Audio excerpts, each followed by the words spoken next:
Hello and welcome to Dice Encounters, and if you've been on my channel recently, you'll have seen that I've just wrapped up a campaign in Soulbound, the Age of Sigmar role-playing system. I'm going to give you some tips how to start your own campaigns and how to become a GM in this amazing game.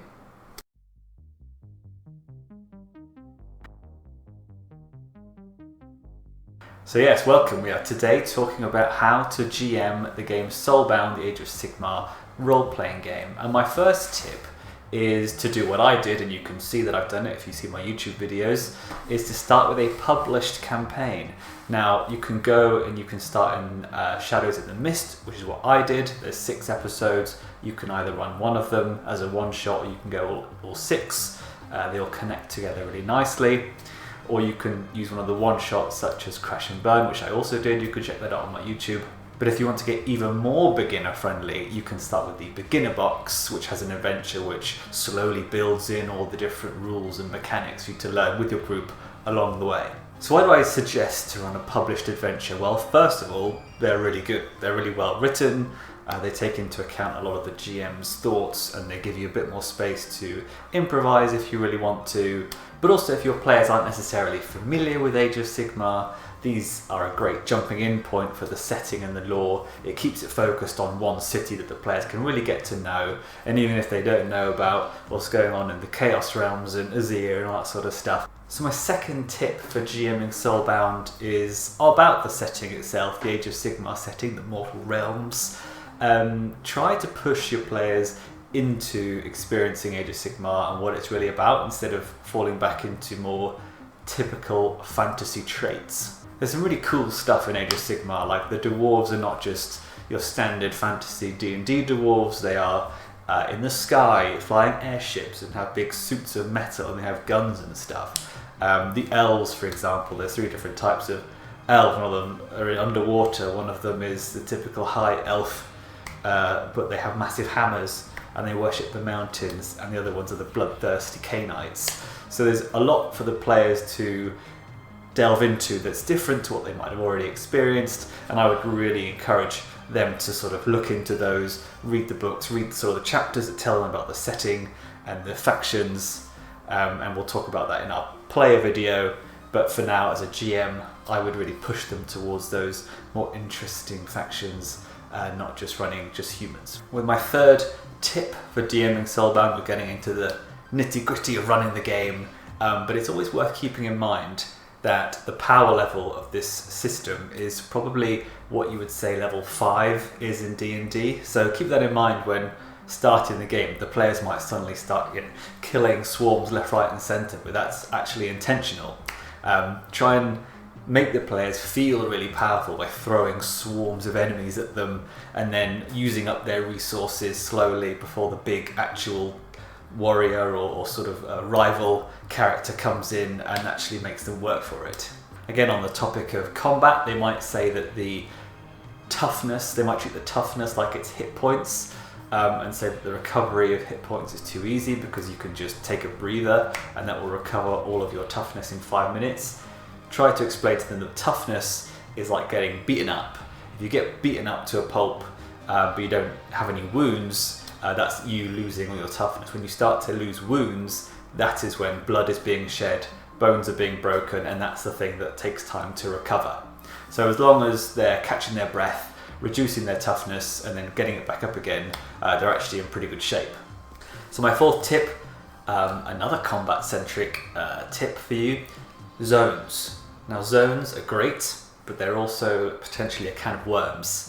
I used the virtual tabletop system Roll20, and I used maps, and zones immediately introduce all these questions that the players will have. Is this a zone? Where are the zones? What are they doing? And then if you drop the ball and you put too many enemies in a zone and a player has a spread attack, you've just lost all of those enemies in one attack.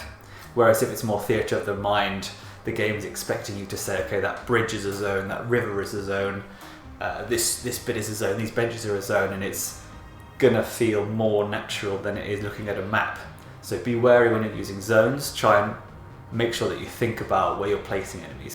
And on top of that, if you think you've got enough zones, then put in more zones. Like even that little bit, that doorway, that can be a zone as well, because players can travel between zones with their move. So try and think of that as well, like is moving from this side of a street to that side of a street, is that going to take up a movement, or are they going to be able to run all the way through, which is more realistic for you? So my 5th tip for being a GM in Soulbound is to push your players to think about short-term and long-term goals. Now this is something that only a few systems do actually have. If they're coming from D&D, it's going to be really weird for them to set their own missions essentially to get XP. It's going to be a tricky balance between trying to game the system, making it too easy, and then also making it too hard that they never actually succeed. Another issue you may encounter is during published adventures, they may want to do something, but the adventure is telling them to do something else. Therefore, you are going to have to work with them to come up with the short-term goals, let them know what's possible, what's potentially going to happen, and also to make sure that they're kind of aligned with the mission. But also, you can bring in those other things. You can bring in the short-term goals as well to really beef out the session. One thing that you can do is with goals, and I've seen people do this, is they talk to their players in between sessions or potentially at the beginning of the session, and they go around and say, what is your short-term goal? Right, because to do a short-term goal is 1 XP. You could technically do one every session. So if they do one of the adventures in Shadows in the Mist, it may last 3, 4, 5 sessions. They're missing out on 3, 4, 5 XP every adventure, which is quite a chunk. And I think the short-term or long-term goals is really a question of maybe like how invested your players are. Like it encourages them to think about what the character cares about outside of the objective, essentially. So you may have to work with them. Some players may be really good at this, some players not so good, but at the end of the day, it's their fault if they don't want the XP. In a similar sort of vein to short-term and long-term goals, use endeavours. Make sure that the players are taking endeavours. I really like doing this, especially as well in Wrath of Glory, to have a session between adventures where the players get to do their endeavours, they get to chat to their favourite NPCs.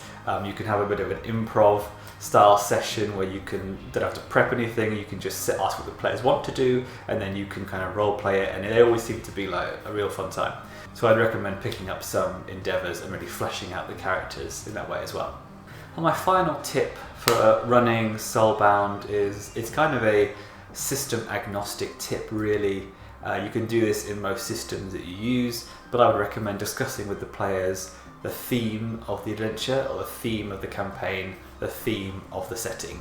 Because as I mentioned before, people think it's a fantasy setting, they think of D&D, but the rule book really goes into a lot of detail about what Age of Sigmar is about, what it feels like to be a character in this world, especially being a player character, being very powerful, being more powerful than all the average people around them, so they can start taking on those bigger quests, those bigger roles within society, and also at the behest of the God King Sigmar as well. So they already start with this kind of authority to sort of save the mortal realms or save their one specific part.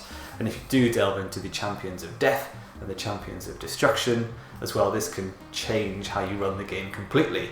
The goals of the party will have completely shifted. So it's really worth talking about why the party there, what's their goal, and also who they're answerable to. If you have a mix of archetypes, which you probably will do because that's more fun, the players might have different people who they need to impress, or different factions they need to be nicer to or not so nicer to. For example, in my campaign I had 2 Stormcast Eternal characters, which meant that the mission had to be very much, this is what the Stormcast want to do, this is what Sigmar wants you to do, this is the good thing to do, this is the responsible thing to do. The lenience for mischief and maybe a bit of criminality lessened considerably. So Shadows in the Mist, which is more about intrigue and noir mystery, was a very different take for our group because of that. And that's it. That is my tips for running Soulbound as a GM. I really like this system. It's one of my favourite systems up there. I'm looking forward to running the next one, the Blackened Earth adventure, when it comes out. I'm hoping to mix up the party as well with some, maybe a bit of vampires, maybe an orc shaman or 2. Maybe get to play it myself, who knows. That'll be going up on my YouTube channel when it comes out. But for now, our next video will be about helping the players. So I'll see you then.